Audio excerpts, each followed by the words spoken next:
what's up? Got a little off the beat there, but that's all right. Fun. That's a cool song, isn't it? That is a cool song. All right, so this video today is about something that's happening on a different corner of the internet. If you've wandered into this corner of the internet, thank you so much for being here. My name's HW. I make videos about stuff, and I make really great Kemper profiles, quad cortex stuff, Tone X, IR. Has been doing it for years. Love vintage amps, love guitar, and very glad you're here with me. Somewhere else on the internet is this little corner of the internet with this guy named Tom Bukovac, Uncle Larry, who's, you know him. You already know him. I'm joking that you already know him. Tom is an amazing player, an amazingly accomplished player. He lives not far from me, although I don't know him. I know some people that know him, but he is a musician's musician. He's a guitar player's guitar player.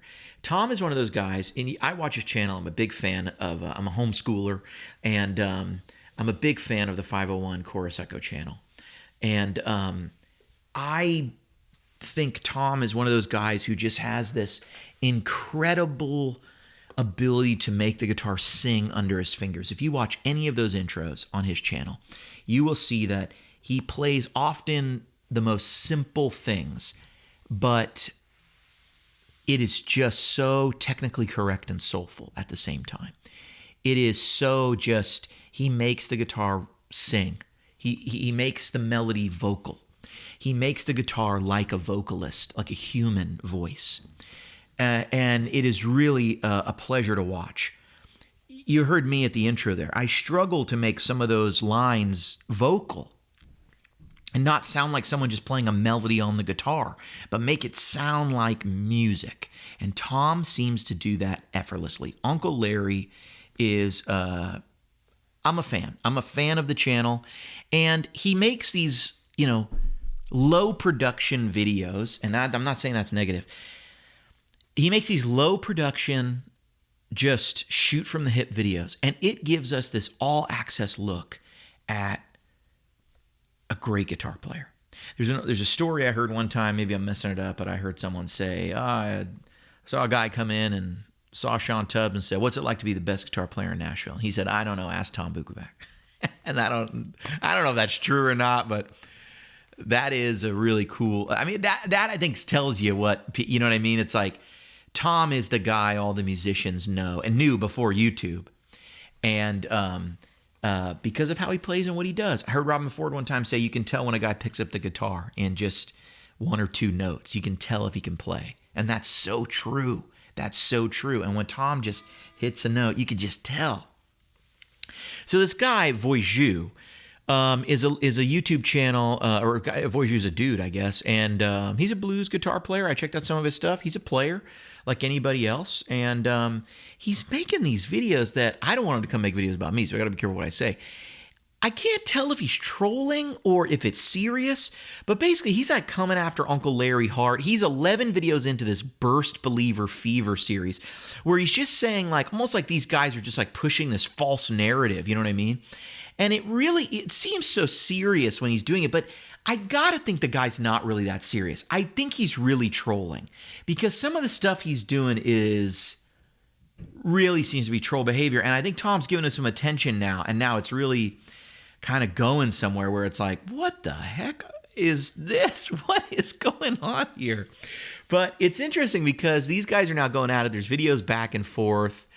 And I watch Tom's channels. I'm not really, I'm not enjoying the Voodoo channel other than for this controversy. I don't really see any other content on it that I'm that interested in.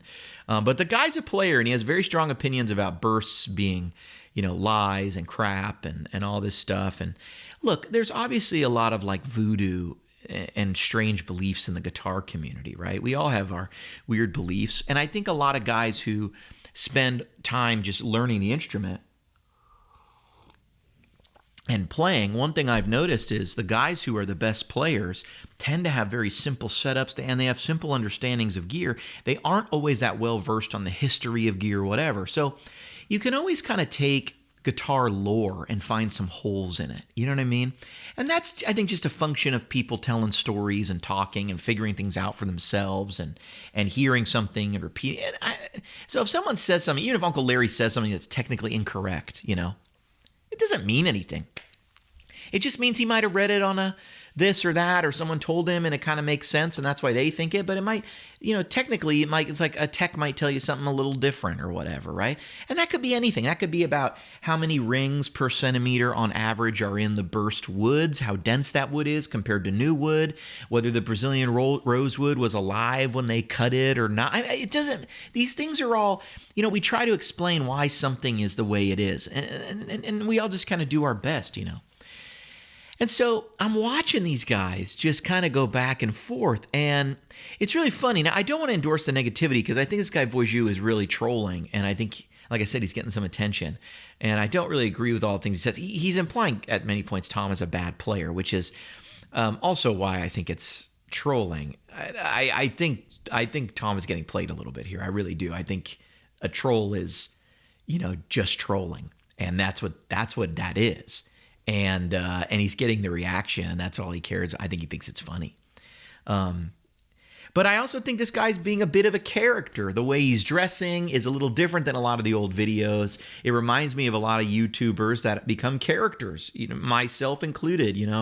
You start to develop these catchphrases and these little things, and I am the guy you see here, but you start to become a little bit of an exaggerated version of yourself when the camera goes on, When I spend time with my family, I'm not always going, Uncle Willie, that's some tone, those one-liners aren't always there. Literally choking on my own words. But let me weigh in on my opinion on the bursts and if they're worth it or not. I'm going to tell you the bursts are 100% worth it, and I'm going to explain why. If you do what Voodoo is doing and you approach it from terms of I can make my current Les Paul sound just as good, or they've made millions of guitars after the 50s, you can't tell me one isn't better than all those guitars. That could all be true.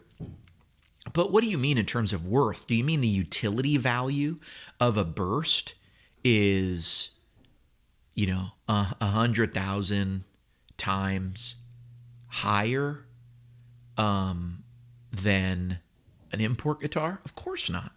You could give Tom Bukovac, this Harley Benton guitar, and he can go do a session with it. And he'll get paid for the session. And I bet the producer will be happy. So it's not like he needs the burst for that. But if you just look at the utility side of anything, vintage, you're going to miss out on a lot of the value. And really, if you look at just the utility value of anything scarce, you're going to completely miss what's actually driving the value up. So one example I would give you is look at Stradivarius violins. And all you, or Giuseppe Guanellari, Giuseppe Guanellari. It's this, right behind Stradivarius, there's like three brands that are, I think it's Guanellari. But, these were guys who all got their wood from one place, the Forest of the Violins, which is a protected forest right now in Europe, and very little wood can come out of there because all these violins could be, this wood is very valuable for making fine wood instruments and stringed instruments. And so they control how much wood comes out of there. But, the legend goes that these guys would go in and chop down wood and listen to the timbre. And I've seen Paul Reed Smith do the same thing. Is that voodoo? I don't know. Can you buy a Squire that sounds great, that nobody knocked on it, or it was just a piece of wood that showed up? Sure, of course. And it can sound amazing. And I don't think anyone, knocked on Jimmy Page's Les Paul, and that's why they're famous. So, but you got to understand, why is a Stradivarius so valuable like that? Why is the Messiah, the world's most valuable violin, given to the Louvre, I believe, and with the condition that it never be played again? Why is that? Why was it so valuable? Because there's only one. Because they're scarce. Because Giuseppe Guanellari and Antonio Stradivarius are not alive anymore. Is it Stradivari? Anyway, I have some old Gibsons. I got a couple old Gibsons, and I got an old Guild, and I got some old, Japanese stuff that's, I guess, vintage by today's standards, but isn't what we think of as in terms of the, 50s, 60s, 70s is like the really old stuff. And I got some new stuff, and I have about 30 vintage amps. I'm really an amp guy. I love the guitars, but I think there's a lot of great vintage amps out there. And so that's kind of what I do. What drives those prices? What's driving Princeton reverbs up in price way higher and faster than pro reverbs or super reverbs? It's demand. It's just that there's so many people who want them. And so someone like Jason Isbell, I never know how to say that guy's name. Jason Isbell? It doesn't roll off the tongue. Has anyone else ever struggled with that? I've seen the guy around a long time. Great guitar player. Isbell? Is that right? Okay. When you see a guy like that paying $650,000 for a Les Paul, the truth is there's some number of people that are willing to pay $50,000 for a Les Paul like that, $100,000. There's less people willing to pay $100. There's less people willing to pay $150. There's less people willing to pay this, that. There's less people willing to pay this, less people willing to pay. It just goes up and up and up and up. And right now, Jason was willing to pay $650, and I bet after that somebody else is willing to pay more. And because that's how prices work. In the stock market, I remember buying stocks at a quarter of what they're worth today, 10%, 5% of what they're worth today. You literally couldn't get anyone to buy it for higher. Fast forward to now, and people are happy to pay 20 times what they were back then. Now, that might be based on earnings, might be based on other things. But in terms of like the Stradivarius violin or bursts, in terms of worth, the reason it's worth $650,000 today is that somebody is just willing to say, I'll put $650,000 parked here because I believe it will be worth $2 million in the future. And in terms of vintage guitars, are there any more being made? No, which means supply is fixed. And in fact, what's going on is many of the ones being played are actually slowly being destroyed. That was the point of the Messiah violin, the Stradivarius Messiah, the world's most expensive violin, being donated and being given with the caveat that it never be played again, because playing the instrument destroys it. And so it brought up this debate. How does one preserve a violin for the future? Some people said if you never play the violin, it has already truly died. And so if you are trying to preserve it by not playing it, well, what are you preserving? The image of the violin is what you're preserving. If the Messiah is silent forever, then the Messiah really has been lost to us. But at least we can look at it. That's what some people think. I don't know where I fall on that. I see both sides of it. But is the burst worth it? Certainly not from a utility value. That guitar's not worth $13,000 or $15,000 or $10,000 or whatever. And a late 50s Les Paul, a late 50s Les Paul or Strat or whatever isn't worth anything that it's going to command. But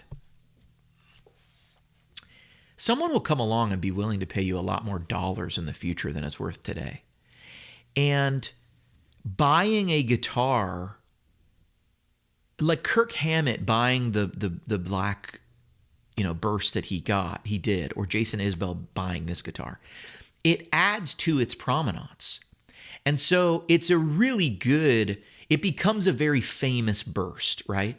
Now, the red eye burst that Jason Isbell bought is even more famous because it went for so much and because he's now buying it. And so it's going to have this long string of very pedigreed buyers. And eventually, it might go to another guy, right? Like someone like John Mayer might buy it next, right? I doubt he will. But someone or some other guitar player, who we don't even know yet, might buy it next. But eventually, somebody who probably just has a lot more money than fame or notoriety or skill will come along and go, I don't care what it costs, I want that. Because in this world, there are a lot of people who find themselves with more money than anything else. Those can be people like Jeff Bezos, who it doesn't matter what you think about who deserves a lot of money or what, or teachers deserve more money, or Jeff Bezos shouldn't be billionaires. None of that matters. Jeff Bezos is a guy who, in the late 90s, saw opportunity, worked tirelessly to get there, became filthy rich, and then walked away from his companies. That's what he does. He spends his life on a boat now with a younger woman. You do whatever you want, man. That's up to you. You got other people who are very rich who will never stop working until the day they die. They're not going to go retreat to a boat. Those guys are not going to buy the Les Paul. But a guy like Jeff Bezos, who was in and then punched out, is now sitting there going, I got more money than I could ever spend in my life. So whatever gives me a thrill is what I'm going to go after. And if he becomes a big fan of the burst, he doesn't. You think Jeff Bezos, if he was a guitar player, would care if Red Eye, the burst he wants, costs $650 or $750 or $850 or 1.2? No. So is it worth it? Of course. Of course it's worth it. And anybody who has some other, that's, if you want to say it's worth it, like, and you want those words to mean what we all understand them to mean, it's worth it. But if you want to say, I mean worth it in terms of just utility, I mean, then you're kind of redefining it, right? So anyway, I don't know. I think it's worth it if it's worth it. You know what I'm saying?